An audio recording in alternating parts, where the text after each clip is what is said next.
pie, por favor, la Corte.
Muy buenos días a todas y todos. Se abre esta audiencia pública sobre el fondo y eventuales reparaciones y costas en el caso Cuscul, Pivaral y otros versus Guatemala. Los jueces Eduardo Bío Grossi, vicepresidente de esta Corte, y el juez Roberto F. Caldas no participarán en esta audiencia por motivos de fuerza mayor. El propósito de esta audiencia pública es escuchar la declaración de 2 presuntas víctimas y un perito propuestos por los representantes de las presuntas víctimas. Asimismo, se escucharán los alegatos finales de las partes y las observaciones finales de la Comisión Interamericana sobre el fondo y eventuales reparaciones y costas en el presente caso. Antes de empezar, doy la más cordial bienvenida a la representación de la Comisión Interamericana de Derechos Humanos, integrada por la doctora Silvia Serrano Guzmán, abogada de la Secretaría Ejecutiva, y a la doctora Soledad García Muñoz, relatora especial sobre derechos económicos, sociales, culturales y ambientales. Además, le agradecemos su presencia. Es su primera participación como relatora ante esta Corte. Asimismo, doy la bienvenida a los representantes de las presuntas víctimas, señoras y señores Esteban Madrigal Brenes, Gisela de León, Marcia Aguiluz, Antonio Jaén, Mariana Broca, todas y todos abogados del Centro por la Justicia y el Derecho Internacional, CEGIL, Eduardo Aratón y Cristina Calderón, abogados de la Asociación de Salud Integral. De igual manera, doy la bienvenida a la representación del ilustre Estado de Guatemala, integrada la delegación por las señoras y señores Juan Carlos Orellana Juárez, embajador de Guatemala en Costa Rica, Felipe Sánchez González, director ejecutivo de la Comisión Presidencial Coordinadora de la Política del Ejecutivo en Materia de Derechos Humanos, COPREDE, Lourdes Milene Wolfork Contreras, directora de Seguimiento de Casos Internacionales en Materia de Derechos Humanos de COPREDE, Briseida Araceli Oenes Raquel, asesora jurídica del despacho del Ministerio de Salud Pública y Asistencia Social, Mario Enrique Antón Urbina, del Programa Nacional ITS VIH-Sida del Ministerio de Salud Pública y Asistencia Social, Rafael Eduardo Bram Paz, asesor de la Dirección de Seguimiento de Casos Internacionales en Materia de Derechos Humanos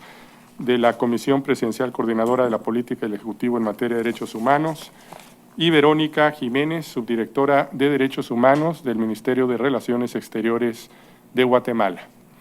Paso la palabra al señor secretario para que haga las precisiones pertinentes. Adelante, señor secretario. Gracias, presidente. Los fotógrafos tienen 3 minutos para hacer sus tomas, después de las cuales deberán de retirarse de estados. Asimismo, se solicita a los asistentes apagar los teléfonos celulares. De conformidad con el artículo 51 del reglamento, la Corte escuchará inicialmente a la Comisión Interamericana, la que hará una breve presentación del caso y expondrá los fundamentos de la presentación del mismo ante este tribunal, así como cualquier asunto que considere relevante para su resolución. Posteriormente, el tribunal escuchará las declaraciones de las 2 presuntas víctimas y el perito. Los representantes y el Estado podrán interrogar a todos los declarantes en los tiempos y orden previamente acordado. Posteriormente, los representantes del Estado podrán presentar sus alegatos finales orales sobre el fondo, reparaciones y costas. Finalmente, la Comisión Interamericana presentará sus observaciones finales. Gracias, presidente. Muchas gracias, señor secretario. Daré ahora la palabra a la representación de la Comisión Interamericana. Solicito que indique a la Corte el nombre de la persona que hará la presentación y proceder con esta. Adelante, por favor. Buenos días, un saludo a la Honorable Corte Interamericana, al ilustre Estado de Guatemala, a la representación de las víctimas, al público asistente. En mi primera comparecencia ante la Honorable Corte como relatora especial sobre derechos económicos, sociales, culturales y ambientales, Soledad García Muñoz es mi nombre, y en representación de la Comisión haré la presentación del caso. En cuanto a los hechos básicos, el caso que la Comisión ha presentado a la Honorable Corte es el reflejo de un contexto estructural de incumplimiento sostenido por parte del Estado de Guatemala de sus obligaciones internacionales frente a las personas que viven con VIH-Sida en su jurisdicción. Las víctimas son 49 personas diagnosticadas con VIH-Sida entre 1989 y 2003, así como sus núcleos familiares y afectivos. 13 de estas víctimas han fallecido como consecuencia de la nula o deficiente atención estatal y las víctimas sobrevivientes han padecido y continúan padeciendo afectaciones a su salud física y psicológica. Por su parte, los núcleos familiares y afectivos de las víctimas fallecidas y sobrevivientes han sufrido impactos severos no solo en su integridad personal, sino en sus proyectos de vida y circunstancias económicas, tanto a nivel individual como a nivel familiar. El contexto estructural en el cual se enmarca el presente caso se caracterizó durante largos años por la ausencia total de atención en salud por parte del Estado guatemalteco, lo cual no se encuentra en controversia. De hecho, el Estado reconoció que hasta antes de 2006 y 2007, solo un porcentaje ínfimo de la población viviendo con VIH-Sida contó con algún tipo de atención estatal, la cual fue a su vez deficiente. Esto generó que la vasta mayoría de las víctimas del presente caso no contaran con tratamiento médico inmediato tras su diagnóstico y que la atención recibida posteriormente fuera provista por organizaciones no gubernamentales, nacionales o internacionales. Las víctimas del caso empezaron a recibir atención por parte del Estado recién en dichos años, sin que la haya brindado conforme con los estándares internacionales de atención integral para personas con VIH-Sida, que ya han sido aplicados por esta honorable Corte en casos anteriores como González Yuy contra Ecuador y Duque contra Colombia. Esta situación continúa afectando a las víctimas sobrevivientes del presente caso y a las personas que viven con VIH-Sida en Guatemala en general. En cuanto a las razones del sometimiento del caso a la Corte y otros puntos relevantes, he de señalar que tras la notificación del informe de fondo 2/16, la Comisión otorgó una prórroga al Estado de Guatemala sin que en dicho plazo hubiera demostrado avances en el cumplimiento de las recomendaciones. El Estado no solicitó prórrogas adicionales. Por ello, la Comisión Interamericana de Derechos Humanos decidió someter el presente caso ante la necesidad de reparación integral para las víctimas y sus núcleos familiares y afectivos. Además de la necesidad de reparación para las víctimas individualizadas, el presente caso involucra cuestiones de orden público interamericano. Por una parte, como se indicó, las violaciones de derechos humanos en perjuicio de las víctimas se enmarcan en una problemática de carácter estructural que persiste a la fecha. Esto implica que las medidas de no repetición que la Honorable Corte establezca en su sentencia deben partir de un diagnóstico de los obstáculos legales y de hecho que perpetúan esta problemática estructural y estar orientadas a resolverla de manera acorde con los estándares internacionales que tendremos oportunidad de exponer y con las garantías de sostenibilidad y permanencia necesarias.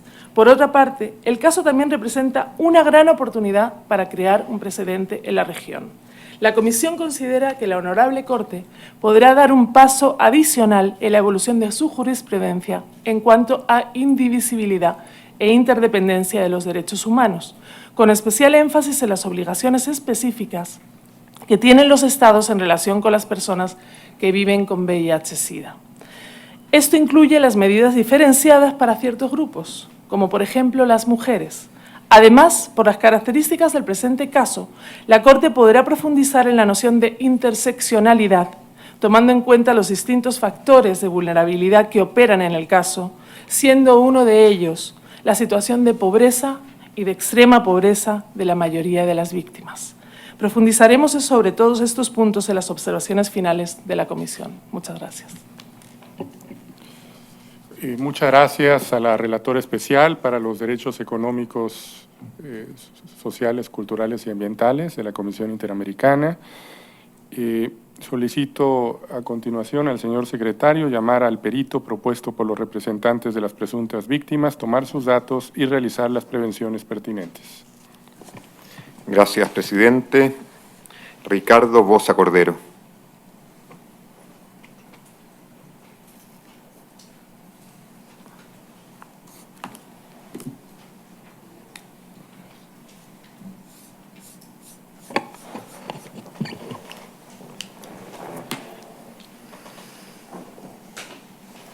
Buenos días, señor perito. Le solicito manifestar ante la Corte su nombre. Ricardo Boza Cordero. Muchas gracias. Nacionalidad y lugar de residencia. Costarricense, San José, Costa Rica. Muchas gracias.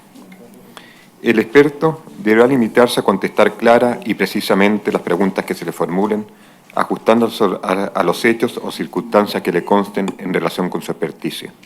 Se le informa que fue citado por la Corte para analizar los expedientes médicos de las personas reclamantes a los que han tenido acceso, con el fin de presentar ante la Corte su opinión experta acerca de su adecuación a los estándares médicos para el tratamiento del VIH-Sida y otros padecimientos asociados, así como las consecuencias de la falta de una atención integral, entre otros aspectos del presente caso. Se le informa que, de acuerdo con el artículo 53 del reglamento de la Corte, los Estados no podrán enjuiciar a las presuntas víctimas, a los testigos y a los peritos, a sus representantes o asesores legales, ni ejercer represalias contra ellos o sus familiares, a causa de sus declaraciones, dictámenes rendidos o su defensa legal ante la Corte. Le solicito al señor perito que se ponga de pie para que el presidente le tome el juramento de rigor. Jura o declara solemnemente que ejercerá sus funciones de perito con todo honor y con toda conciencia. Sí, juro. Muchas gracias. Sentados, por favor.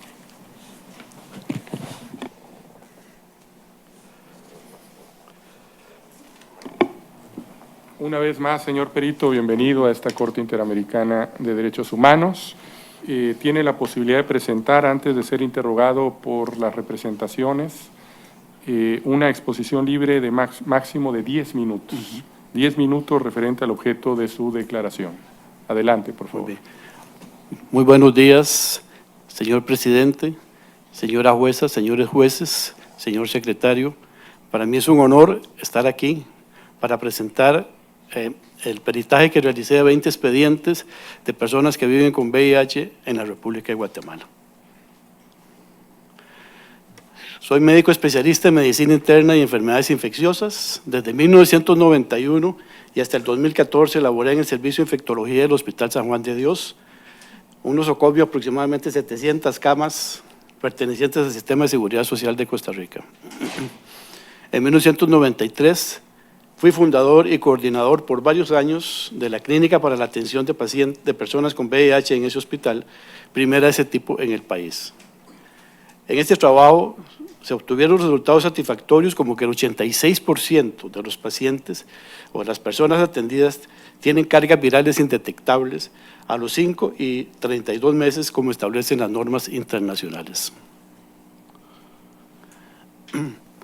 El peritaje lo divide en 3 partes. La primera parte es el marco teórico, que aquí nada más voy a referirme a algunas definiciones porque son importantes para la comprensión de esta temática.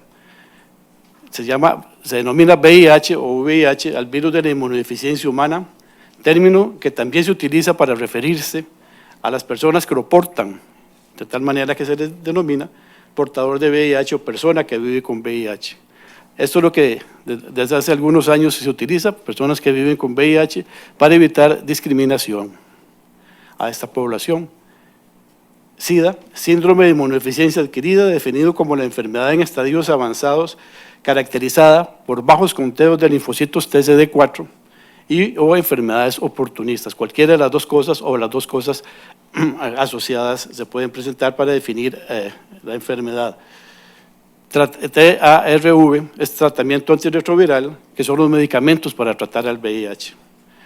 CD4, esto es muy importante, son las células del sistema inmunológico que son afectadas directamente por el virus, tanto en su número como en su fusión, y permite medir la afectación del VIH en las defensas cuando se determinan estos CD4. La carga viral es la cantidad del virus en la sangre medida por pruebas específicas de laboratorio. La segunda parte fue la metodología que utilicé. Fueron revisados 20 expedientes correspondientes a 20 personas que viven con VIH, atendidos en hospitales y clínicas de la República de Guatemala. Dentro de la metodología también analicé la confección de los expedientes médicos basado en las normas internacionales aprobadas por la OMS, por la Organización Mundial de la Salud, a partir del año 2006. El expediente médico está definido como un documento médico legal, médico científico para comunicación entre personal de salud y con valiosa información estadística para la salud. Es una especialidad de la bibliotecología y la archivística y que se denomina REMES o redes, registros médicos de la salud o registros demográficos para la salud. El expediente médico debe contener al menos los siguientes apartados: hoja con datos demográficos, hoja para historia clínica, hojas para notas de evolución, hojas para colocar exámenes de laboratorio y hojas para colocar exámenes de gabinete, como son el TAC, las radiografías, el ultrasonido, etc. Y hojas para el resumen de la atención. Esto es lo mínimo que deben de tener, los mínimos estándares internacionales aceptados. Ahora, ¿cuáles son los objetivos del tratamiento antirretroviral? Según los estándares internacionales, los controles deben ser semestrales que comprendan el estado clínico, si el paciente está asintomático, que el paciente debe estar asintomático, que la carga viral esté persistentemente no detectable, o sea, menos de 20 copias en la sangre, y un aumento sostenido de los linfocitos CD4. En resumen, debe haber una mejora en la calidad y en la expectativa de vida de las personas que reciben estos medicamentos. Estos objetivos se obtienen situando la adherencia al tratamiento como eje de la atención, y esto es muy importante, como ya ha sido demostrado en diferentes foros y en diferentes guías internacionales. Y la adherencia, según la OMS, que nosotros hemos adaptado un poco a nuestro medio, se define como un proceso dinámico en el cual el paciente no solo cumple con las indicaciones médicas, sino que participa activamente con el personal de salud para el éxito de su tratamiento. Es consciente de su responsabilidad en el autocuidado de la salud. Este asunto de la adherencia debe trabajarse en equipos interdisciplinarios e intersectoriales, lo que representa una atención integral con una visión de salud pública. Así está establecido por la OMS. Los resultados: la población fueron 12 mujeres y 8 hombres con edades entre 17 años y 70 años, con una media de 46.45 años y con una media de edad de 31.4 años al momento de su diagnóstico. Esto posteriormente yo lo puedo extender más, cuál es la importancia de esta media de edad. El inicio del control médico fue entre los años 2000 y 2002, y una paciente inició su control en el año 2010. Algunos mantuvieron citas hasta el año 2017. En el Hospital Coatepeque o en sus clínicas fueron atendidos 15 personas, en el Hospital San Juan de Dios 3, una en el Hospital Luleo y una en el Hospital Roosevelt.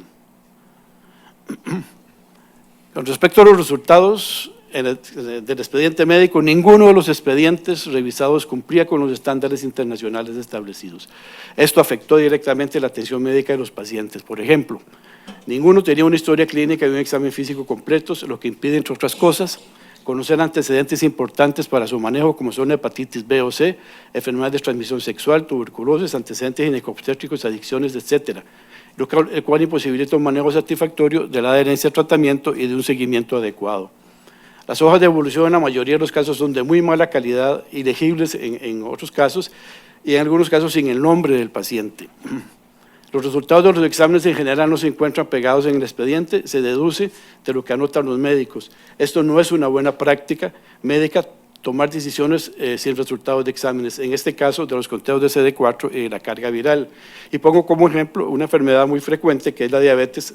Un médico no es capaz de dar un seguimiento adecuado a un paciente diabético sin tener las glicemias a mano. Las glicemias, que es el azúcar en la sangre. El seguimiento de los pacientes con tratamiento debe ser clínico, como dijimos anteriormente, interdisciplinario e integral, y con conteos de CD4 y carga viral al menos cada 6 meses, al menos cada 6 meses.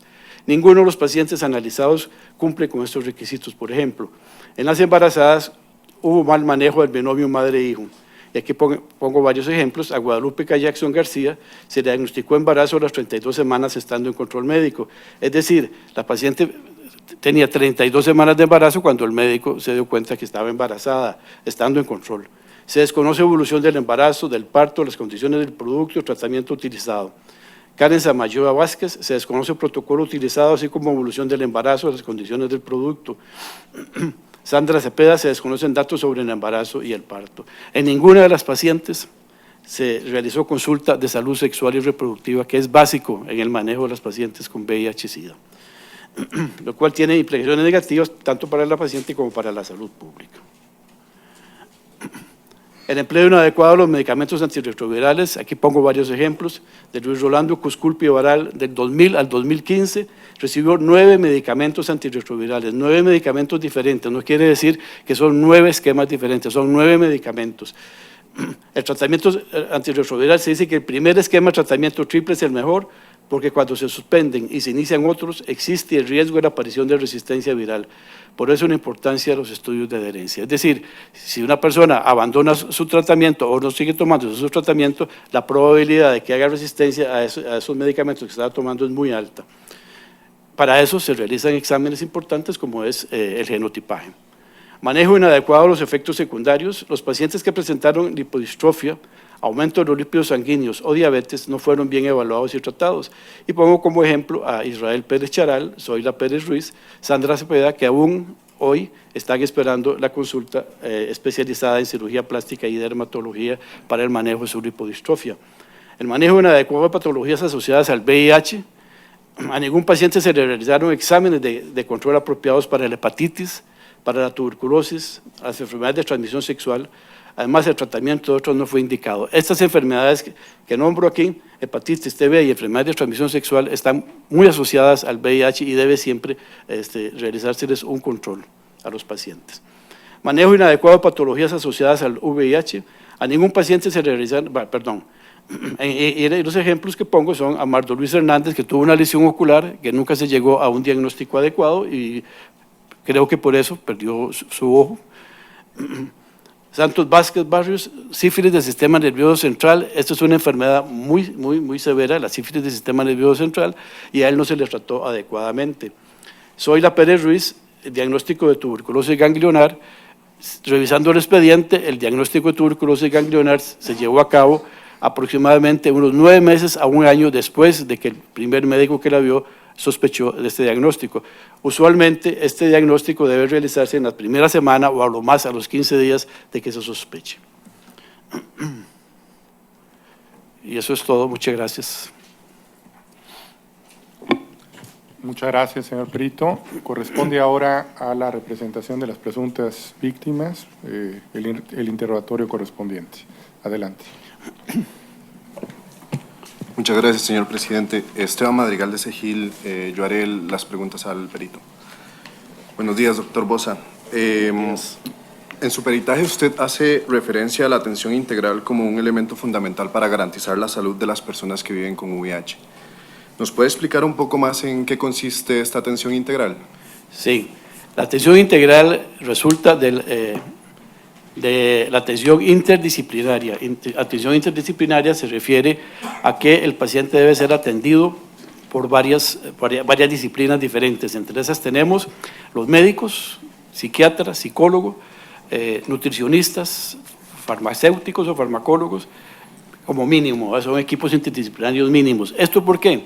Porque las personas que viven con VIH generalmente tienen factores de riesgo muy importantes, como son las adicciones, como es la pobreza extrema, enfermedades mentales de diferente tipo, que esto va a afectar directamente la evolución del paciente y la evolución del tratamiento si no se enfocan de esa manera. Gracias, doctor. ¿Nos puede decir si a partir del análisis de los expedientes que usted realizó, los pacientes tuvieron este tipo de atención? No fue interdisciplinaria. Si por interdisciplinaria entendemos de estas especialidades que he hablado y con reuniones semanales, mínimos reuniones semanales de todo este equipo para discutir la evolución de esos pacientes. Lo más que encontré fue una atención esporádica de psicólogos, de nutricionistas y de trabajadores sociales, pero nunca encontré una atención integral como debe ser. ¿Y cuáles pueden ser las consecuencias de la falta de esta atención en los pacientes? Los abandonos al tratamiento antirretroviral, lo que hablábamos del fenómeno de adherencia, el cual es muy importante para que el paciente se mantenga, y eso lo dice la OMS muy claramente, que debe mantenerse en el sistema, debe hacerse todos los esfuerzos para que los pacientes se mantengan en el sistema, y si no se le da esta atención interdisciplinaria, fácilmente ellos pueden abandonar los tratamientos, como vimos aquí en varios pacientes. ¿Y qué puede producir el abandono de los tratamientos? ¿Qué consecuencias puede tener? Eso afecta directamente la vida del paciente, porque ya hablamos que una vez que el paciente abandone un tratamiento, la probabilidad de que haga resistencia o que el virus se haga resistente a ese tratamiento es muy alta, ¿verdad? Entonces, por eso decimos nosotros que el primer esquema de tratamiento es el mejor. ¿Y observó usted este tipo de consecuencias en los pacientes a partir del análisis de los expedientes que hizo? Sí, en algunos pacientes observé que hubo abandono de los tratamientos y inclusive en una paciente volvió como un año después de haber abandonado el tratamiento sin haberse enterado el sistema de salud de que la paciente había abandonado el tratamiento. Doctor, usted señaló en su resumen, en el resumen de su peritaje, que para garantizar la atención integral es necesaria una adecuada historia clínica y un detallado examen físico. ¿Considera usted que los expedientes que reflejó tenían estos elementos? No, eso fue una cosa que me llamó la atención. Como dije, la OMS establece muy claramente cuáles son los parámetros que debe seguir la confección de un expediente médico, y en ninguno de los expedientes encontré un examen físico y una historia clínica y un examen físico adecuados, lo cual permite una atención, una buena atención de los pacientes. En ninguno de los expedientes analizados encontré eso. ¿Qué consecuencias podría tener esto en los pacientes? En la salud Bueno, de los ya lo pacientes? vimos aquí, los ejemplos que puse, pacientes que no se sabía que estaban embarazadas, porque no se les había hecho una historia clínica, una historia ginecobstétrica, pacientes que no se sabían los antecedentes, pacientes que habían estado tomando tratamiento antirretroviral, y en el expediente no apareció nunca ese antecedente tan importante. Solo para poner dos ejemplos, pero en la buena práctica médica debe estar siempre la historia clínica y el examen físico con todos los antecedentes, y ese examen físico debe ser de todos los órganos y sistemas de manera adecuada. Doctor, y con relación al tratamiento antirretroviral, usted también indica en su resumen que este tuvo un desarrollo histórico que puede dividirse en 3 etapas. La primera fase de 1985 a 1995, en la cual los pacientes recibían medicamentos poco efectivos como el AZT, y que el enfoque principal de la atención era el tratamiento de las enfermedades oportunistas. ¿Usted tuvo la oportunidad de observar en los expedientes que analizó cuál era el tipo de tratamiento que recibían los pacientes en esa época?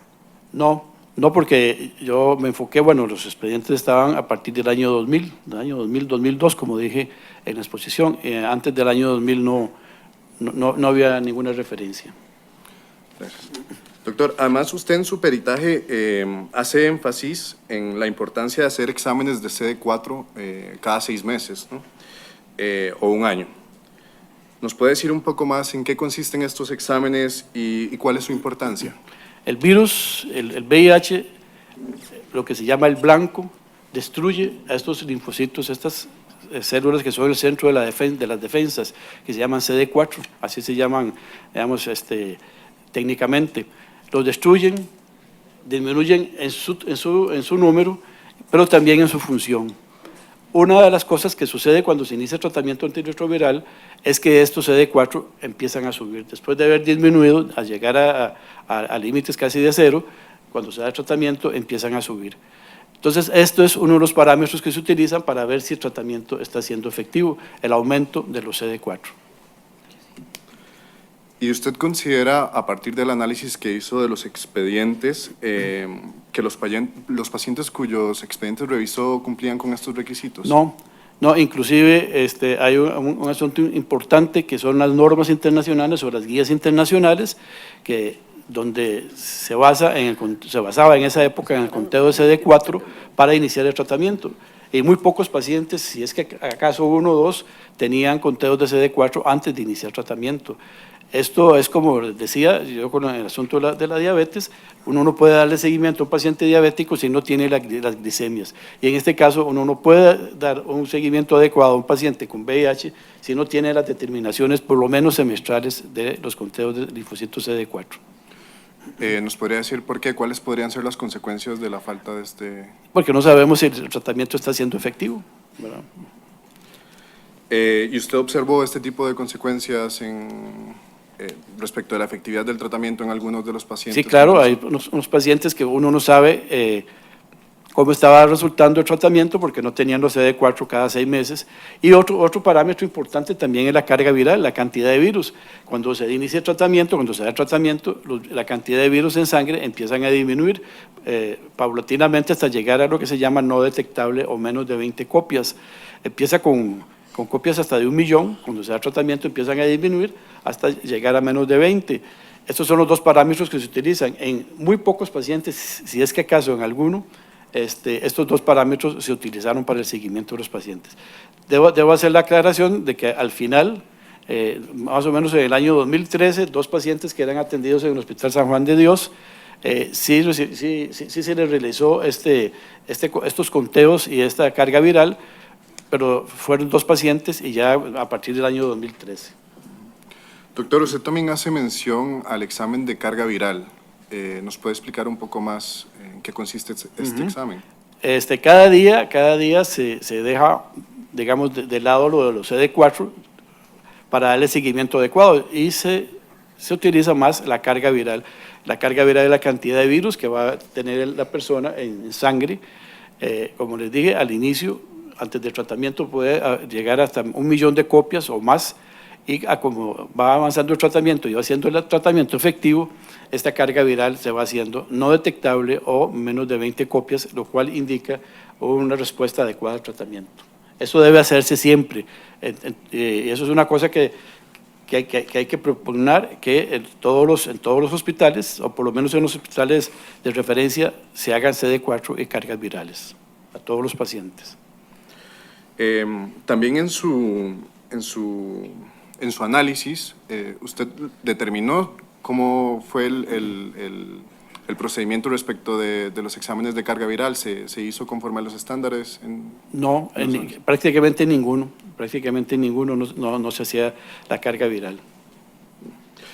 Aparentemente, algunos pacientes que atendidos en el hospital de Coatepeque tenían que ir en aquellas épocas, tenían que ir a Guatemala a realizarse la carga viral, y algunos otros se hacían la carga viral en algunos centros privados. Esa es una de las cosas que yo puse en el informe, que debe hacerse todo el esfuerzo porque en los diferentes hospitales se tengan los laboratorios del hospital y no laboratorios privados para realizar este examen o estos exámenes.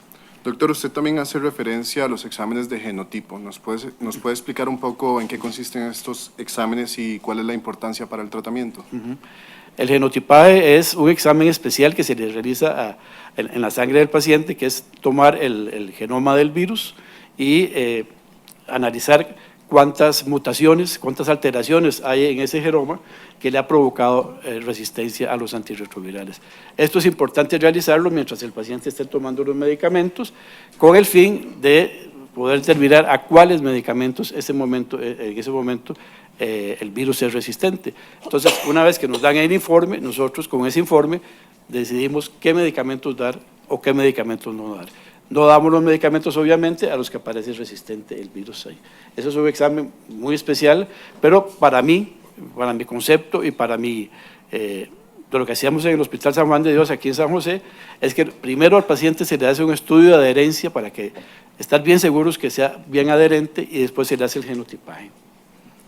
Gracias, doctor. ¿Y usted considera, a partir del examen de los expedientes, que en los casos que usted revisó se llevaron a cabo exámenes de genotipo cuando estos eran necesarios? En un paciente se dijo, yo creo que fue en Rolando Cuscul, que había que hacerle genotipaje, pero sin embargo nunca se le realizó. y en otra paciente quedó pendiente, se le realizó el genotipaje, pero en el laboratorio mandaron a decir que no se pudo realizar porque la carga viral, o sea, porque no cumplía los requisitos para realizarse el genotipaje, solo en 2 casos. ¿Y cuáles podrían ser las consecuencias directas de la falta de este examen en los pacientes? Bueno, ya vimos en Luis Rolando Cuscul que este paciente recibió 9 medicamentos diferentes, que eso no es una buena práctica de tratamiento antirretroviral por no tener el examen de genotipaje a mano. ¿Y observó, por ejemplo, alguna consecuencia en el análisis de los expedientes que estuviese relacionada con la falta de este examen?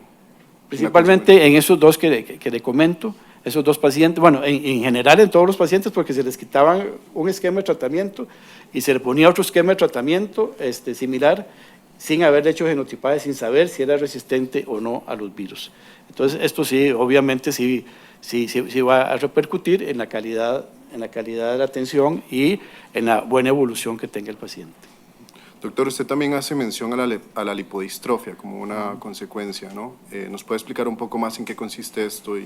Sí, con el uso de los medicamentos antirretrovirales, principalmente en la segunda fase que nosotros, que yo expliqué ahí, uno de los efectos secundarios es lo que se llama la toxicidad mitocondrial, que es un término muy específico, pero que lo que da eso es una acumulación anormal de la grasa, en el organismo y alteraciones en el metabolismo, que se demuestran por la aparición de aumento de los lípidos en sangre, el colesterol y los triglicéridos y la aparición de diabetes. Pero principalmente la lipodistrofia. ¿Por qué la lipodistrofia es importante? Porque la lipodistrofia produce efectos negativos en la autoestima de las personas. Pero no solo eso, no es una cuestión solo de estética, sino que el paciente o la paciente tiene dificultades para respirar porque hay acumulación de grasa en el tórax, ¿verdad? En el cuello, en diferentes lugares que le imposibilita inclusive a veces hasta respirar. Le da lo que se llama un síndrome restrictivo, no puede respirar bien. Entonces la lipodistrofia no es solamente un problema estético, sino que es un problema realmente que afecta a la salud de las personas y esto debe ser tratado por médicos especialistas, principalmente por dermatólogos y por cirujanos plásticos, que en este caso nosotros vimos en la revisión de los expedientes que se pedían las interconsultas o se pedía la opinión de esos expertos, pero sin embargo en ninguno de los pacientes yo vi que fuera realmente atendido. Gracias, doctor. Doctor, con relación a las mujeres embarazadas que usted también mencionó, ¿qué tipo de seguimiento debe darse? Y además, bueno, respóndanos si considera que en los casos que usted examinó se dio el seguimiento en función de lo que usted conoce. Sí, no, en los casos que yo revisé, las embarazadas no recibieron el tratamiento, no recibieron el protocolo aceptado internacionalmente para las embarazadas. Así, de manera rápida, a la semana 14 de embarazo, cuando se diagnostica, debe de iniciarse todo un protocolo que es con el tratamiento antirretroviral triple para impedir la transmisión del virus de la madre al producto. Y además, durante el parto, debe darse también un tratamiento con antirretrovirales, debe ser un parto con cesárea y además al niño debe de seguirse por medio de un pediatra. Yo no vi en ninguna de las mujeres embarazadas que estos protocolos se aplicaran. Gracias, doctor. Doctor, usted también hace mención a las enfermedades oportunistas o asociadas, ¿no? ¿Nos puede explicar cómo surgen estas enfermedades cuando un paciente está bajo el tratamiento? Las enfermedades oportunistas ya están definidas por la OMS, son aproximadamente 20 enfermedades oportunistas que aparecen cuando las defensas están muy bajas, cuando empiezan a bajar las defensas, entonces aparecen estas enfermedades oportunistas, eso es lo que se llaman enfermedades oportunistas diagnósticas. Si el paciente está tomando bien los medicamentos, no tiene por qué aparecer las enfermedades oportunistas. Es decir, uno de los factores que se sigue es el aspecto clínico.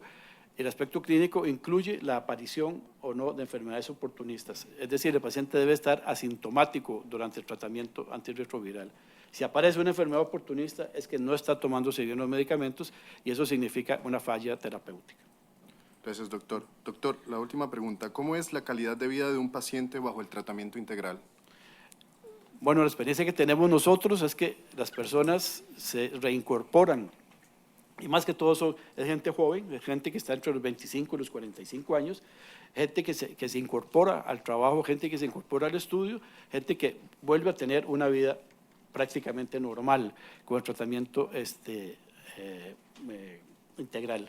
Si no tiene ese tratamiento, tiene todos los problemas, ¿verdad?, de resistencia a los medicamentos, de efectos secundarios, etcétera. Entonces no puede llevar una vida normal. Muchas gracias, doctor. Uy, perdón. ¿Finalizaron? Sí, ya finalizamos. Muy bien. Gracias. Muchas gracias a los representantes de las presuntas víctimas y al señor perito. Corresponde ahora realizar el interrogatorio al ilustre Estado de Guatemala. Adelante, por favor. Muchas gracias, señor presidente. Felipe Sánchez González, director ejecutivo de COPRED. Buenos días, doctor. Buenos Le voy a días. hacer una serie de preguntas. Por favor, ¿puede indicarnos a la honorable Corte si conoce la problemática del VIH-Sida en Guatemala y el origen de la enfermedad en el país? No, señor, eso no estaba dentro de los objetivos del peritaje mío. Ok. ¿Conoce usted cuál es el Sistema Nacional de Salud de Guatemala para la atención de pacientes de VIH-Sida? No, señor, tampoco lo desconozco. ¿Conoce usted los avances que puede tener el Sistema de Salud de Guatemala desde el año 2002 a la Un fecha con segundo. relación? Perdón, un segundo. Sí, adelante. Sí, señor presidente, disculpe, pero todas las preguntas que está haciendo el representante del Estado están fuera del objeto del peritaje del experto. Y que pregunte lo que le conste, ¿no? Como, Ok. y tratar de formularla a la luz de... Tiene relación con los objeto del alegatos peritaje. finales que voy a presentar en su oportunidad, señor presidente. Pero tratar de redirigirlo Ok. al objeto del peritaje. Perfecto. Usted mencionó dentro de su peritaje de que existían normas y estándares internacionales para el tratamiento de VIH. ¿Puede indicarnos de qué fecha son esas normas y estándares internacionales? Sí, gracias. Esos estándares existen desde el año 1996, en que aparecieron los primeros resultados del tratamiento triple, de la triple terapia. Aproximadamente en los Estados Unidos y en Europa cada año se renuevan las guías. La OMS cada 2 o 3 años saca esas guías, o la UNOCIDA saca esas guías que son una guía, exactamente son una guía, pero eso nos indica qué es lo que debemos hacer, cómo es que debemos manejar a los pacientes con VIH-Sida. Las guías que yo utilicé aquí fueron más que todo las de la OMS o UNOCIDA, pero también haciendo referencia a las guías de los Estados Unidos, a las europeas y a las españolas, que son muy similares a las de UNOCIDA. Ok, muchas gracias. Usted menciona también dentro de su peritaje a la paciente Karen Samayoa, que se desconoce el protocolo utilizado. ¿A qué se refiere con este protocolo? Esa es la embarazada, ¿verdad? Sí. Hay todo un protocolo, es ya bien establecido, como dije anteriormente. A toda mujer embarazada, una vez que se diagnostica tanto el embarazo como el VIH, a partir de la semana 14 de embarazo debe iniciarse el protocolo que consiste en el inicio de tratamiento antirretroviral triple. Una vez que está en la época de parto, se le debe hacer cesárea, a la paciente se le debe hacer cesárea, y se le debe dar un medicamento que se llama AZT, para impedir la transmisión periparto del virus, y así como al niño o al producto debe darse un seguimiento en pediatría hasta por 1 año con tratamiento antirretroviral con AZT. Ese es el protocolo establecido a nivel internacional, además de que a la paciente se le debe dar todo lo que es información y todo lo que es educación para el VIH-Sida y para educación sexual y reproductiva. Reafirma que desconoce entonces el protocolo utilizado. Exactamente, no, por lo menos no está en el expediente, ¿verdad? Así como le estoy diciendo, ese protocolo no aparece en el expediente. ¿Es probable que un niño haya nacido sin utilizar el protocolo? La probabilidad de transmisión del VIH de la madre al producto está entre un 30 y un 45%. Es probable que el niño, bueno, digámoslo así, jugó con la ruleta rusa y resultó negativo, pero también pudo haber resultado positivo si no recibe ese protocolo. De los expedientes que usted tuvo la oportunidad de analizar, doctor, ¿puede indicarnos las fechas que tenían los expedientes? Los primeros expedientes eran del año 2000, ¿verdad? Los primeros, algunos en el año 2001, 2002, y revisé hasta el año 2017 que tuvieron consulta, en la consulta en los hospitales y clínicas. ¿Puede indicarnos de esos expedientes qué institución fue la que se los entregó o de dónde era la información? Bueno, eso me lo dieron, no sé, me lo dio la Corte. No, pero la institución pública de Guatemala. Ah, ya. Unos eran del hospital de Coatepeque, la mayoría eran del hospital de Coatepeque, uno del hospital de Taluleu, otro del hospital Roosevelt y dos del hospital San Juan de Dios. Doctor, ¿su peritaje se limitó solo a documental o fue también de campo? No, solo documentar, solo revisar los expedientes. No tuve oportunidad, desgraciadamente, de ir a Guatemala. Doctor, ¿cómo podría analizar usted, de acuerdo a su expertise, el hecho de que un paciente actualmente esté inmunológicamente bien después del año 2006 sin haber recibido antirretrovirales? Bueno, eso puede suceder, Hay pacientes que se denomina progresores lentos, que pueden pasar varios años con VIH, sin desarrollar SIDA, sin tratamiento. Pero es un porcentaje muy pequeño, no más del 1% de la población.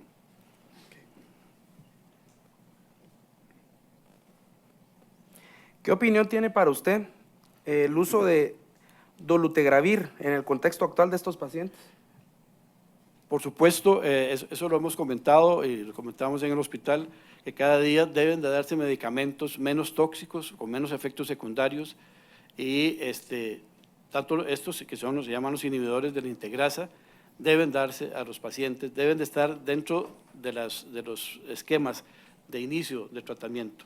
El dolutegravir o el raltegravir son de los mejores que existen en este momento. Por ejemplo, el tenofovir, la ampicilina y el dolutegravir o el raltegravir son los esquemas aprobados en general por la OMS y las guías internacionales. Estoy totalmente de acuerdo con que eso se debe de iniciar, con eso deben iniciar los pacientes en este momento. Okay. Los antirretrovirales que usted menciona, o bueno, de acuerdo a su exposición, son de orden actual de primera línea que un Estado debe de tener para la atención del VIH-Sida. De primera línea, yo creo que ya no, ¿verdad? Por ejemplo, el dolutegravir, el raltegravir, el tenofovir y la ampicilina son los de primera línea. Ahora, podemos dar el efavirenz, ¿verdad? Que es uno de los que más se utiliza, pero siempre teniendo cuidado de los efectos tóxicos que pueda tener, efectos secundarios que pueda tener. Yo sé que los inhibidores de integrasa son muy caros, son bastante caros, pero si no tenemos los inhibidores de integrasa, podemos darle el efavirenz siempre con ese cuidado. Podemos darle tenofovir, ampicilina y efavirenz, que eso es, por ejemplo, en nuestro país, eso es una de las cosas que más se utiliza. Cuando habla usted de costos, más o menos, ¿cuánto cuesta estos tratamientos? Bueno, aquí en Costa Rica tenemos la ventaja de que se utilizan genéricos.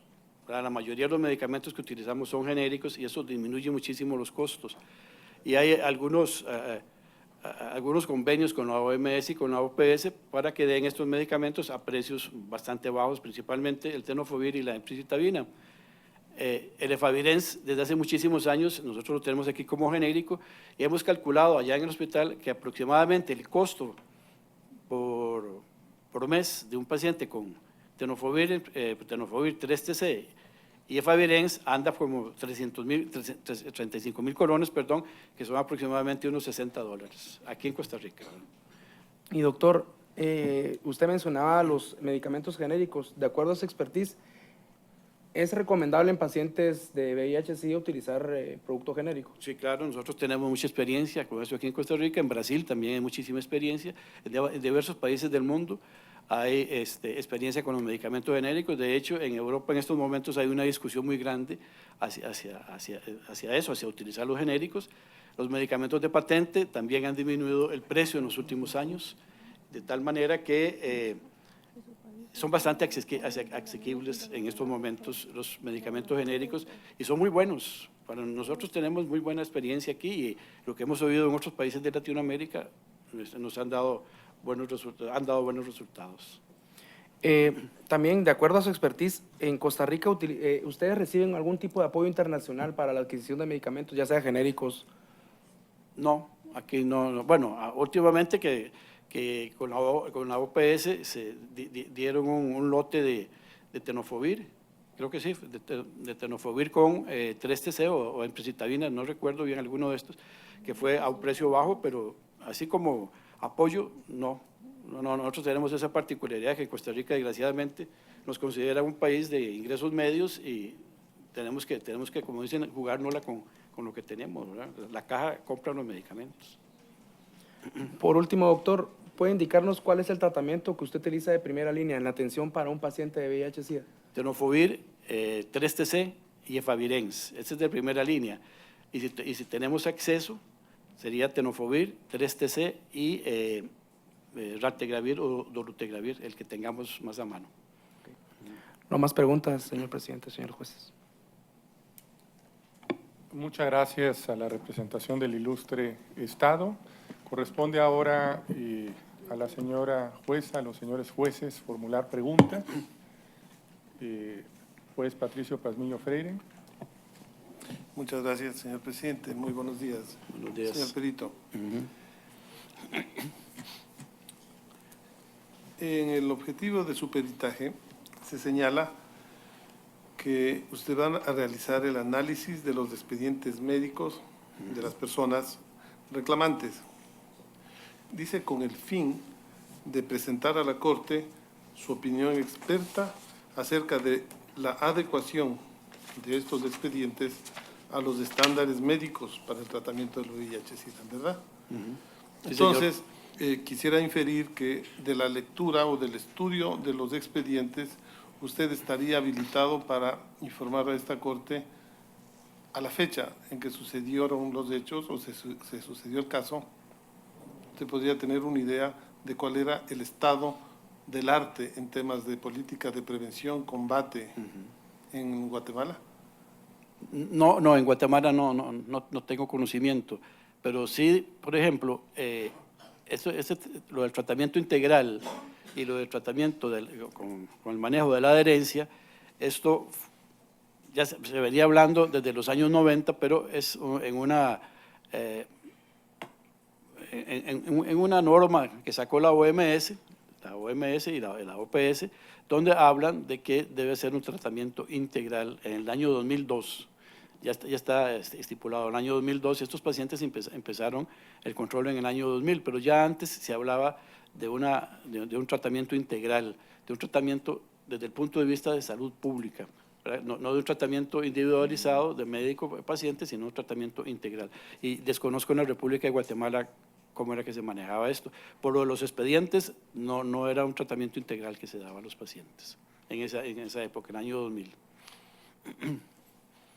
Sí, porque para este juez sería interesante conocer de qué medida el análisis de esos casos podría permitirle llegar a usted a un nivel mínimo de conclusiones respecto de política pública en prevención, combate al VIH. ¿Qué nivel de adecuación de esos expedientes, de la estructura de los expedientes, se adecuaban o no a los estándares internacionales, a los mínimos, a los máximos? ¿Estaría usted en capacidad de proporcionarnos alguna información sobre eso? Sí, en el año 2002, el año 2000 y 2002, como le digo, ya se conocía que debía ser un tratamiento integral y que la adherencia era muy importante. El tratamiento integral que debe ser interdisciplinario. Sin embargo, en el análisis de esos expedientes no se deduce eso. Es posteriormente, como les dije, en el año 2013, que aparece ya consultas de nutrición y consultas de psicología y de trabajo social en algunos pacientes, en algunas personas, pero que eran atendidas en el Hospital San Juan de Dios y en el Hospital Roosevelt, no en el Hospital de Coatepeque. Entonces, tal vez, o sea, las normas internacionales que estaban en ese momento, que eran tal vez muy iniciales, no se aplicaron en el año 2000 ni en 2012 en los expedientes que yo revisé. Pero no tanto porque no aplicaba el Estado de Guatemala, sino por la emergencia reciente de esa normativa. Es decir, estaba en fase de implementación de carácter general. Yo podría decirle que nosotros aquí en Costa Rica ya conocíamos del manejo integral desde el año 97, en que la Caja aprobó el uso de medicamentos antirretrovirales. Si bien es cierto, estábamos, digámoslo así, muy en pañales del año 97 al año 2000, ya existía a nivel internacional en congresos, en cursos a los que nosotros asistíamos, esa visión de integralidad para la atención de los pacientes, que estaba muy inicial, es cierto, pero ya existía esa visión. ¿Por qué? Porque los pacientes, las personas con VIH, tienen muchos factores de riesgo, pertenecen a una población muy vulnerable desde el punto de vista socioeconómico, que hace que tenga que ser desde el punto de vista interdisciplinario e integral su atención. O sea, ya desde el principio nosotros habíamos visto eso y a nivel mundial, en los congresos, como le digo, y en los cursos a los que asistíamos, ya se observaba esa tendencia a tratamiento integral. Esto de tratamiento integral puede decir que a partir del año 2002, en las normas de la ONU, es que ya aparece como que debe ser así, con una visión de salud pública. Por último, entendiendo esta limitación que usted señala, tanto de implementación, aplicación y desarrollo de los estándares, de la adecuación de la política pública a los estándares internacionales, con la limitación que usted señala del estudio de los expedientes y de los casos, lo que usted revisó, ¿qué recomendación usted desde la técnica podría señalar que debería haberse hecho o que debe hacerse para adecuar mejor las normativas, las prácticas en el Estado de Guatemala? Porque entendiendo que lo que estamos haciendo es un estudio de caso muy específico, sin conocimiento de la estructura jurídica normativa específica del Estado de Guatemala, por su parte. Bueno, pueden ser dos cosas. Si yo estuviera en el 2002, en este momento, diría que debe implementarse todo lo que es atención integral. Pero como estamos en el 2018, ya ha pasado mucho tiempo, han pasado aproximadamente 16, 17 años desde que se implementaron estas normas, y ya eso es normas internacionales, son guías internacionales. Yo diría que la recomendación es que todos los estados deben procurar que la atención de los pacientes con VIH-Sida sea desde un punto de vista integral e interdisciplinario, con la adherencia al tratamiento como centro de esa integralidad. Hoy en el 2018. Muchas gracias, doctor. Con mucho gusto. Presidente. Muchas gracias, juez Patricio Pazmiño. Pregunto al juez Eugenio Raúl Zaffaroni si desea formular alguna pregunta. Adelante. Doctor, a ver si entendí bien. El tratamiento en la actualidad se constata el éxito del tratamiento, por así decir, en que suben los linfocitos y baja la carga viral hasta hacerse indetectable. Sí, señor. Eso es lo que evita las enfermedades oportunistas. Exactamente. Perfecto.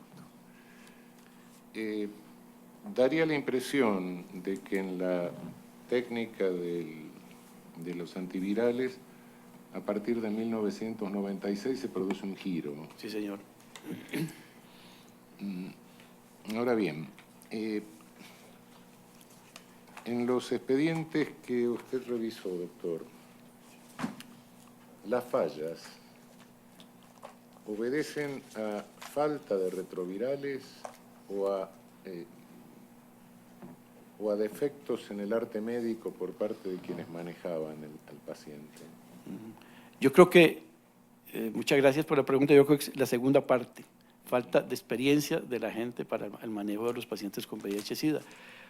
Porque antirretrovirales sí tenían, sí había antirretrovirales, y la cantidad de antirretrovirales, por lo menos que aparecen en los expedientes, era la adecuada. Pero nosotros en VIH-Sida, en tratamiento antirretroviral, decimos que es necesario, pero no es suficiente la presencia de tratamiento de medicamentos antirretrovirales. ¿Qué quiero decir con esto? Que no es suficiente tener los medicamentos y que el médico le dé la receta a los pacientes. Debe haber una atención integral, porque el paciente, por sus mismas características, por los mismos factores de riesgo que hemos hablado, muchas veces no tiene la capacidad de entender cuál es la enfermedad que tiene y de la necesidad de llevar a cabo un tratamiento adecuado, un tratamiento que ese tratamiento va a ser, todos los días tiene que tomarse el medicamento y para toda la vida, ¿verdad? Muchas veces los pacientes no entienden eso hasta que se le da una atención integral, una educación para la salud en ese sentido. Entonces, resumiendo, sí existían los medicamentos, pero no existía la atención integral, inclusive hasta las últimas fechas que yo revisé los expedientes. Es una pregunta quizá más por una curiosidad personal, pero que también puede tener incidencia en el caso. Antes del 96 lo que se usaba era ZT. Sí, señor. Que era de muy poca eficacia. Sí, en el año 87 apareció por primera vez el AZT, fue aprobado por la FDA en los Estados Unidos y se vio que en los primeros 6 meses de tratamiento los pacientes mejoraban, pero posteriormente volvían otra vez a subir las cargas virales y a bajar nuevamente los CD4 y aparecían enfermedades oportunistas, de tal manera que se llegó a la conclusión que el tratamiento, que lo que se llama monoterapia, no es efectivo. Fue en el año 96 en que aparecen los primeros reportes de lo que se dio en llamar el cóctel o la terapia triple, con efectos bastante alentadores, con el problema de que producía muchos efectos tóxicos estos medicamentos. No es hasta el año 2005-2006 que ya aparecen medicamentos con menos efectos secundarios, como los que hablamos, los inhibidores de la integrasa, que son un grupo de medicamentos nuevos que tienen mucho menos efectos secundarios. Y una pregunta al margen, ¿por qué se usa la ZT en caso de embarazo y parto?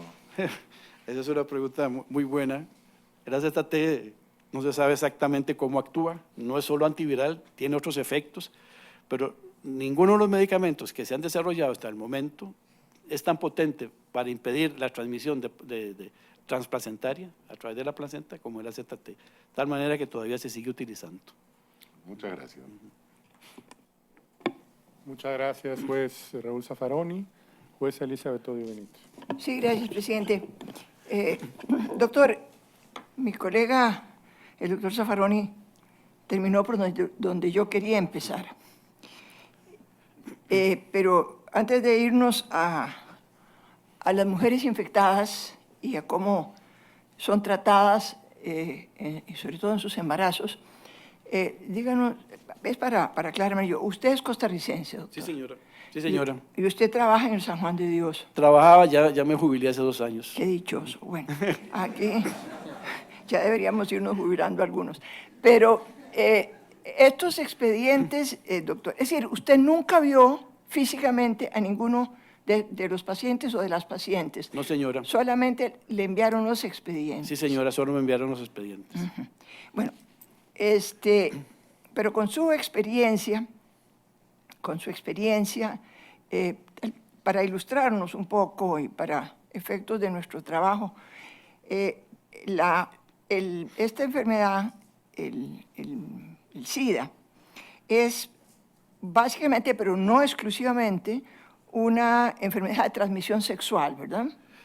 Fundamentalmente es una enfermedad de transmisión sexual, se adquiere por relaciones sexuales, pero también puede transmitirse de la madre al producto, que es lo que se llama transmisión vertical, o por accidentes. Por transfusiones, por ejemplo. Ya por transfusiones es menos, señora jueza, ya cada día la sangre se tamiza en todos los hospitales. Se tiene más cuidado con eso. Exactamente, tiene más cuidado, de tal manera que la transmisión por transfusiones de sangre y sus derivados es cada vez menos frecuente, por dicha. Gracias a Dios.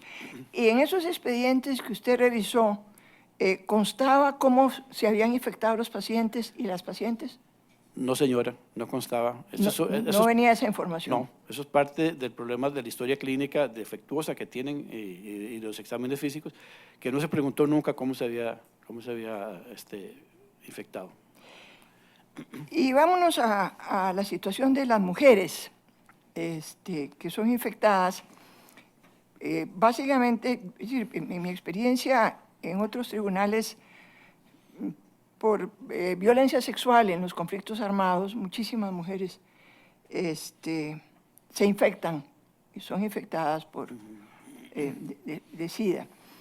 Se les aplica aquí en Costa Rica, que es su experiencia, o lo que usted vio en esos expedientes de Guatemala, se les aplica exactamente el mismo tratamiento con los mismos medicamentos, el mismo cóctel, los mismos retrovirales.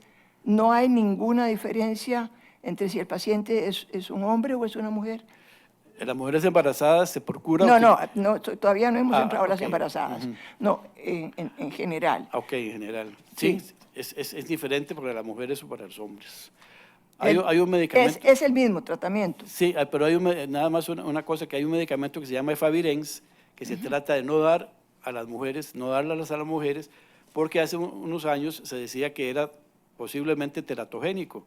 Entonces se procuraba dar a las mujeres otro que se llama inhibidores de proteasas, el lopinavir y ritonavir, pero últimamente se ha visto que el famoso Efavirenz no es tan teratogénico o no es teratogénico como se decía. Entonces el tratamiento es similar para los hombres y para las mujeres. Usted aquí en el San Juan de Dios hacían investigación, ustedes hacían investigación. Sí, señora. Y además nos cuenta que asistían a congresos y iban aprendiendo de la experiencia en otros países. En algún momento en su investigación y en los congresos a los que asistía, oyó hablar de que estuvieran investigando de qué forma afectaba el SIDA de manera diferente a las mujeres que a los hombres. Sí, claro. Sí. Sí, señora. La evolución desde Sí. que se infecta la persona a que desarrolla SIDA, que es una evolución que en el hombre dura aproximadamente de 7 a 10 años, en la mujer es más rápida, de aproximadamente unos 2 o 3 años, pasa de infección a enfermedad. La evolución es más rápida en las mujeres que en el hombre. Y eso ustedes lo enseñaban aquí Claro. a sus... Sí, señora. Pero algo de eso vio usted reflejado en los expedientes que No, señora. no llegó. No pude observar eso.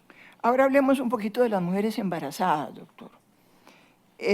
Cuando una mujer se embaraza, que normalmente es una enfermedad de transmisión sexual, ¿qué hay que hacer con ella o qué tipo de tratamientos se han determinado? Porque usted le acaba de contestar al doctor Zaffaroni que en el momento del parto vuelven a usar el AZT. Es decir, no ha habido otro medicamento. No han seguido investigando eso. Sí se ha seguido investigando, señora jueza, pero los medicamentos que se han desarrollado no son tan efectivos como el AZT para impedir la transmisión periparto, alrededor del parto, como el AZT. Ahora, si la paciente tiene contraindicación para el AZT, pues se le dan otros medicamentos, pero el AZT sigue siendo el tratamiento de elección en la época del parto, en la época del parto. Pero en los laboratorios internacionales el tema no les ha importado mucho, ¿o sí? En estos momentos, yo diría que lo de la vacuna está por ahí, ¿verdad? Se está investigando. De nuevos antirretrovirales sí se investigan, nuevos antirretrovirales, pero específicamente para eso no. Hay una cosa interesante, que el AZT produce efectos secundarios cuando se utiliza crónicamente, muy crónicamente, no cuando se utiliza de forma aguda como es en la época del parto. Es que a mí siempre me ha llamado mucho la atención, doctor, y esto es una cosa puramente personal y con usted aprovechando su expertise. A mí siempre me ha llamado mucho la atención cuando leo artículos de estos temas de investigaciones médicas y lo que publica esta institución norteamericana, que es la que aprueba las... La FDA. Sí. Uno ve la cantidad de dinero que se invierte en investigación, por ejemplo, para la disfunción eréctil. Eso ha sido realmente una cosa increíble, cómo se ha investigado, cómo se ha progresado, cómo se ha prolongado la actividad sexual de los hombres gracias a estas investigaciones. Pero nunca he encontrado, yo, doctor, nunca he encontrado que se haya dado la misma atención a este tipo de problemas tan graves y tan serios que padecen millones de mujeres alrededor del mundo. ¿Usted coincidiría conmigo en esa afirmación? Por supuesto, señora jueza, yo estoy totalmente de acuerdo con usted. Y no solo en VIH-Sida, ¿verdad? En malaria, en tuberculosis. Tuberculosis se siguen utilizando los mismos medicamentos de hace 35, 40 años. Es cierto que son efectivos, pero tienen muchos efectos secundarios. Y no hay interés de las casas farmacéuticas. Creo yo que no hay interés de las casas farmacéuticas en el desarrollo de nuevos medicamentos en ese sentido. Esa es mi opinión. Sí, gracias, la misma mía, doctor, lamentablemente. Hay otro aspecto que no lo hemos mencionado, doctor, pero quisiera conocer su opinión. Estos pacientes, ellas y ellos, obviamente, sufren también, además de los problemas médicos físicos, sufren también estigma social. Claro, por supuesto, sí, señora. Estigmatización y discriminación, ¿verdad? Nosotros hemos tenido pacientes aquí y algunos de estos pacientes se quejaban de que habían sido despedidos una vez que se habían enterado en el trabajo de su diagnóstico. Y en la calle, además de eso, además de ser VIH positivos, por las alteraciones que produce la lipodistrofia. Eso también produce estigmatización y discriminación. Por eso es lo que decía yo, que la lipodistrofia no es solo un problema estético, sino que es un problema que afecta directamente al individuo, ¿no? Y obviamente una atención integral y un tratamiento interdisciplinario y grupos de apoyo ayudaría. Claro, sí. Nosotros en el hospital tenemos grupos de apoyo. No siempre, es una población especial, no siempre la familia directa es el grupo de apoyo. Puede haber grupos de apoyo diversos, de diversos tipos, que son los que van a ayudar al paciente para que salga adelante. Eso también se recomendaría, ¿verdad? Sí, claro, sí, señora. Doctor, muchísimas gracias por su presentación. Muchas gracias. Muchas gracias a ustedes. Muchas gracias, jueza Elizabeth Odio Benito. Juez Humberto Antonio Sierra Porto. Gracias, señor presidente. Doctor Bosa, una pregunta primero de carácter técnico, a propósito de la primera parte de su experticio. ¿Es posible evitar que una persona con VIH llegue al estadio de SIDA con el suministro de los antirretrovirales? Sí, señor. Sí, señor. De hecho, esos son los objetivos que nos planteamos. O sea, hacer el diagnóstico lo más temprano posible e iniciar el tratamiento. Eso es lo que dice ahora la OMS.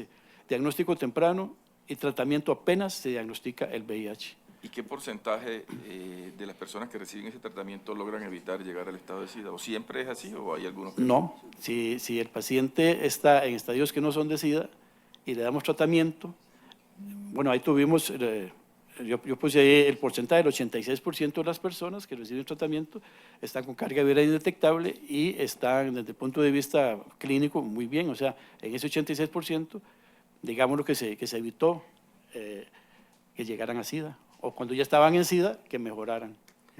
Pero sí, esos son los objetivos, ¿verdad? De que no se deteriore su sistema inmunológico. Y discúlpeme la ignorancia sobre este tema, pero no, ¿cuánto tiempo, mejor dicho, qué expectativa de vida tiene una persona que tenga este tipo de enfermedades que usted denomina oportunistas? Una vez que desarrolla las enfermedades oportunistas, la experiencia nuestra es que no fallece al año. En algunos lugares al año y medio, 2 años, pero al año, si desarrolla tuberculosis, criptococosis, cualquiera de estas, sin tratamiento, al año fallece. El objeto de su experticio fue analizar una serie de casos y mostrar un poco cuáles eran las dificultades o los errores en el trámite que se dio en alguno de estos. ¿Este tipo de circunstancias se podrían presentar en Costa Rica? ¿Errores como estos?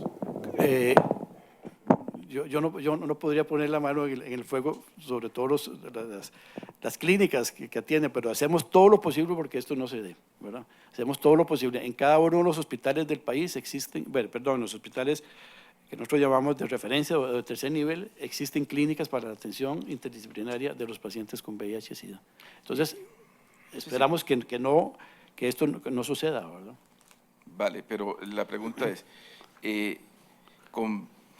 en su opinión, porque digamos usted no lo hace desde la perspectiva de médico, ¿estos 20 casos podrían permitir hacer una caracterización de todo el sistema de servicio médico de un país? No, señor. Eso es una muestra pequeña, son 20 pacientes nada más. Yo lo que hice fue analizar únicamente la atención que se le daba a estos pacientes. Y, por ejemplo, las recomendaciones que usted haría con base en los casos que usted analiza, ¿cuáles serían? Pues una que nos acaba de señalar sobre los grupos de apoyo, el tratamiento interdisciplinario. ¿Qué otros aspectos podrían ser recomendables desde la perspectiva suya, visto los casos concretos de estos? Claro, el seguimiento. Bueno, uno, el tratamiento integral, otro, el seguimiento que debe ser con CD4, carga viral y seguimiento clínico cada 6 meses, como lo establecen las normas internacionales. Y lo importante no es que lleguen a la consulta, lo importante es que sean vistos por gente que tenga experiencia en el manejo del VIH-Sida. Porque muchos de estos pacientes llegaban ahí y realmente la experiencia era muy poca, la de los médicos que estaban, y no diagnosticaban cosas que después le aparecían al paciente. Entonces, que los médicos que atiendan a estas personas tengan suficiente experiencia. La otra, la de realizar los CD4 y las cargas virales cada 6 meses en clínicas o en laboratorios propios de la seguridad social o propios del sistema de salud. El problema que teníamos aquí es que muchos de los exámenes se hicieron en laboratorios privados o en laboratorios públicos, pero fuera del hospital, y esto tiene el problema de la no estandarización. O sea, nosotros no podemos decir que el examen que se hizo en el laboratorio X o Y sea igual al que se hace en el laboratorio de los hospitales, porque las técnicas son un poco diferentes, porque la gente que está manejando eso es diferente. Eso es otra cosa otra de las cosas que yo diría que debe de hacerse, y hacer todo el esfuerzo de los gobiernos y de los estados por tener los mejores medicamentos, los medicamentos más actualizados y con menos efectos secundarios disponibles para todos los pacientes. Nada más para terminar, existe las metas que se llaman 90-90-90 para el año 2020, que propuso la OMS, que son 90% de las personas diagnosticadas, personas que tengan VIH diagnosticadas, 90% que reciban tratamiento antirretroviral y el 90% que estén indetectables. En su opinión, y por lo que he visto por su recorrido, para hacer este tipo de análisis sobre si el sistema público de salud para proteger a los enfermos con VIH, para hacer una evaluación general de cómo funciona el sistema de un país, ¿se requerirían trabajos estadísticos? Claro. Sí, señor. Sí, señor, habría que ver cuál es la prevalencia, la incidencia de la enfermedad, lo que se llama la carga de enfermedad en Guatemala, cómo son atendidos en Guatemala, cuáles son los programas que hay para la prevención y para la promoción de la salud en Guatemala. Sí, se necesitaría todo un estudio bastante grande, ¿verdad? Y protocolos también. Exactamente, y protocolos bien establecidos, como yo puse ahí en el informe, debe haber protocolos bien establecidos, por lo menos, para la mujer embarazada. En su opinión, por ejemplo, en su país, en Costa Rica, ¿cómo se hace para saber que las cosas están funcionando bien en materia de protección de un determinado grupo, como en este caso de las personas con VIH? Sí, nosotros llevamos estadísticas en cada una de las clínicas del número de pacientes que atendemos y de esto, de la efectividad del tratamiento, de cuántos pacientes a los 6 meses, a los 12 meses y a los 32 meses están indetectables. Hacemos informes estos y tenemos que presentarlo ante el comité de farmacoterapia de la Caja, para que con esto ellos nos aprueben los medicamentos, ¿no? Y, por ejemplo, para efectos de cumplir con las directrices internacionales, los organismos de la OMS, ¿cómo hacen para verificar que este tipo de protocolos efectivamente se den? Sí, constantemente. Hay una entidad que se llama CONACIDA en Costa Rica. Yo creo que en la mayoría de los países existe, y esta es la que rige todo lo que se refiere a VIH-Sida en el país, que depende del Ministerio de Salud, y constantemente están viniendo expertos internacionales de la OMS y de la OPS a analizar cómo estamos llevando a cabo el tratamiento, y ahí nos dan recomendaciones y hacen estadísticas. No digo que Costa Rica estamos como país desarrollado, pero sí hemos avanzado bastante en cuanto a esto. El problema que tenemos, uno de los problemas más graves que tenemos en Costa Rica es cuanto a la prevención. Ustedes ya vieron esto con lo de las guías sexuales, lo de la prevención, y eso nosotros lo vemos constantemente. La prevención y la promoción de la salud sexual y reproductiva es un problema en nuestro país todavía. Bueno, y en el tema del impacto económico, porque usted dice, Costa Rica está en una posición que se puede comparar a los países que tienen una de las mejores estándares, o por lo menos un buen estándar. hay cambios, o podría, todos los países no tienen la misma capacidad económica. Hay distintos criterios para efectos de establecer una política pública en este punto, es decir, hay una lógica de actuación básica, otra mucho más sofisticada. Ahí se podría clasificar las políticas públicas dependiendo de la capacidad económica de un país? Claro, sí, la OMS hace esas divisiones, pero esto que les digo yo, el seguimiento clínico, el seguimiento de los CD4, las cargas virales y tener los medicamentos menos tóxicos, eso es a nivel internacional lo que la OMS y la OPS establecen.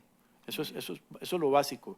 Ahora, hay cosas más sofisticadas como, hay medicamentos muchísimo más sofisticados en países desarrollados, ¿verdad? Pero yo creo que no son más efectivos que estos que existen. Ese es un punto que yo quiero que usted nos amplíe un poco, porque me parece que es clave. Lo primero, ¿hay un sistema de salud perfecto? ¿Siempre hay errores o siempre hay inconvenientes? Claro. ¿O siempre puede haber errores en los protocolos? Claro. Es así, ¿no? Sí, señor, claro. Entonces, sí. Si es así, si todo sistema puede ser objeto de un cuestionamiento, ¿qué es lo mínimo que debe tener un sistema de protección de salud a las personas que tienen VIH? ¿Qué es lo mínimo que puede tener independientemente de las condiciones económicas o las circunstancias políticas que pueda tener en un momento dado? Claro. Yo diría, y ahí lo pongo en el informe final, que es tratamiento interdisciplinario.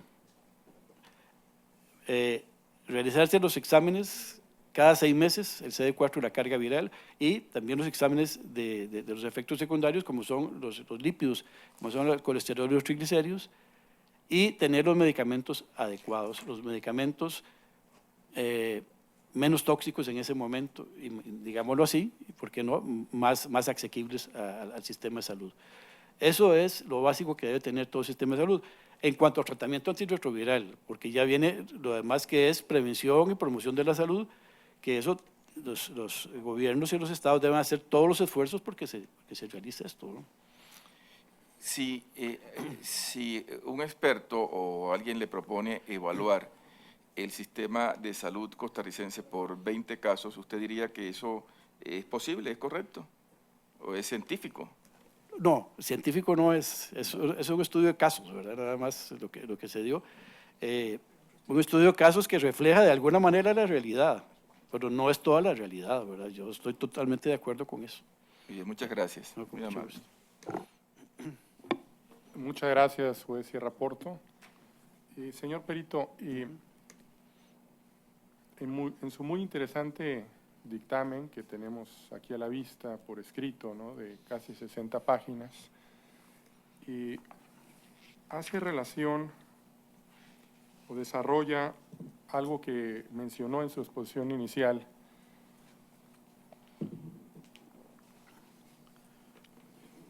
de un examen o una prueba temprana llamada ELISA, ¿no? O así denominada, ¿no? La prueba de ELISA, ensayo por inmunoabsorción ligado a enzimas. Sí, señor.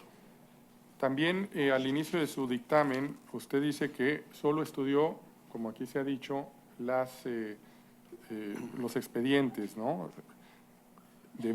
Fueron 20 pacientes. 20 personas, sí. De estas 20 personas, ¿a cuántos se les aplicó este examen?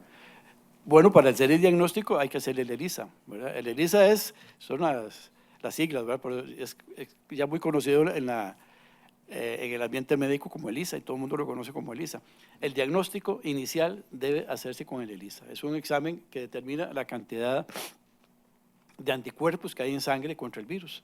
Ese es el primer examen que debe utilizarse. Todos los pacientes, bueno, yo tengo que decirle que en muy pocos pacientes aparece el examen en el expediente, el ELISA. Supuestamente todos ya venían con el diagnóstico porque les habían hecho el ELISA en algún otro lugar, ¿verdad? Sí, es que esa era la pregunta, ¿no? ¿Se les hizo o no el examen? ¿No? En el Porque aquí no queda claro en su dictamen, sino que se hizo a veces en clínicas privadas, a veces en hospitales públicos. ¿Se hizo o no el examen? Y si esto tiene alguna cuestión en cuanto al estándar de la época. Claro que sí. O sea, el diagnóstico debe ser con el ELISA. No aparece el examen, como repito, no aparece el examen en el expediente. Muy pocos aparecen el examen pegado en el expediente. Pero la gente que los atiende ya daban por un hecho que era un paciente que tenía VIH. Probablemente le habían hecho el examen en otro lado, eso yo no lo puedo saber, pero ya esos pacientes estaban diagnosticados con VIH. Además, la mayoría de ellos al menos tuvieron una determinación de CD4, que estaban bajos, o habían tenido alguna enfermedad oportunista, que ya eso significa que tenían SIDA. Pero sí, tiene usted toda la razón, ese examen de ELISA no aparece en la mayoría de los pacientes en el expediente. Muy bien. ¿Es importante o qué perjuicios trae para un paciente la interrupción de un tratamiento a corto o largo plazo y cómo es la forma en que debe reiniciarse? En los casos que usted analizó, estos 20 casos, ¿hubo interrupción del tratamiento? Sí, señor, en algunos hubo interrupción del tratamiento y llama la atención que posteriormente a eso, 6 meses o un tiempo después, se les reinicia con los mismos medicamentos. Esto no es adecuado, porque ya hablamos de que una vez que el paciente está expuesto, que el virus está expuesto a esos medicamentos, la probabilidad de que haga resistencia es muy alta. Entonces, en esos casos, antes de reiniciarse el medicamento, debe estudiarse por qué fue que el paciente abandonó el tratamiento, hacerse el estudio de adherencia, y una vez que se haga eso, si es del caso, hacerle el estudio de genotipaje para ver a qué medicamentos el virus es resistente. Porque si nosotros le damos los medicamentos, existe la probabilidad de que ese virus sea resistente a ese medicamento y que no vaya a tener ningún efecto. O lo más que podemos hacer es lo que se denomina biterapia, que le damos 2 medicamentos que son efectivos y otro tercero que no es efectivo. Y eso no es adecuado en terapia antirretroviral. En su dictamen por escrito hace algunas recomendaciones, ¿no?, que ya se le preguntó sobre el particular. ¿Alguna otra recomendación? Además de las ya señaladas en el dictamen escrito. Yo diría que como médico que ha atendido pacientes con VIH, una de las cosas importantes es lo que hablábamos de la prevención del VIH, de la transmisión, y de la promoción de la salud, de una salud sexual y reproductiva adecuadas. Esto debe ser lo primero en todo sistema de salud. No esperar a que el paciente ya llegue o la persona ya llegue con SIDA, ¿verdad?, para iniciar el tratamiento, sino que hacer todos los esfuerzos para la prevención y para la promoción de la salud. ¿Cómo se podría concretar esta prevención? La prevención, bueno, con educación, fundamentalmente con educación en las escuelas y en los colegios, ¿verdad?, para impedir la transmisión de enfermedades de transmisión sexual como el VIH, la sífilis, la gonorrea, etc. Educación, yo creo que educación en las escuelas y los colegios es lo fundamental. Y conocer, que la gente conozca qué es el VIH, porque muchas veces nosotros nos encontramos con gente que no sabe qué es el VIH y cómo se transmite. Eso es muy frecuente encontrarlo, ¿verdad? Entonces debe haber no es una campaña, no, es un programa nacional para la prevención de las enfermedades de transmisión sexual. Pero ¿cómo se puede concretar? Es decir, ¿a través de qué política pública? Sí, a la luz de las buenas prácticas que usted conoce. Bueno, a nivel de medicina, con este manejo interdisciplinario, ¿verdad? Eso, ahí se le da educación al paciente o a la paciente y a su pareja. Eso es importantísimo, ¿verdad? A los dos se le debe dar, y a la familia se le debe dar educación. Eso a nivel de equipos interdisciplinarios. Pero a nivel nacional, el Ministerio de Educación y el Ministerio de Salud, y en el caso de nosotros, la Caja Costarricense de Seguro Social, deben de tener programas, no campañas, programas muy fuertes para la prevención y para la promoción de la salud sexual y reproductiva, que no existen, por lo menos en Costa Rica hasta el momento no existe un programa. Existe escrito, y en la Caja existe el programa para la atención de enfermedades de transmisión sexual, pero no existe un programa fuerte para eso. En nuestros países no es sencillo encontrar eso. Muy bien, muchas gracias, señor perito Ricardo Bosa, por su presencia el día de hoy en esta Corte Interamericana. Lo valoramos mucho. Ya no hay más preguntas. Puede retirarse y permanecer en el público si así lo desea. Muchísimas gracias a ustedes por la atención.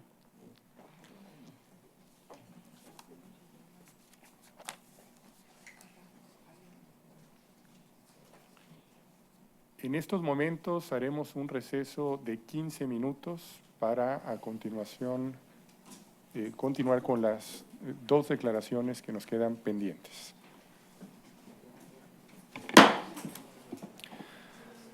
Señores y señores, de pie, por favor, la Corte se retira.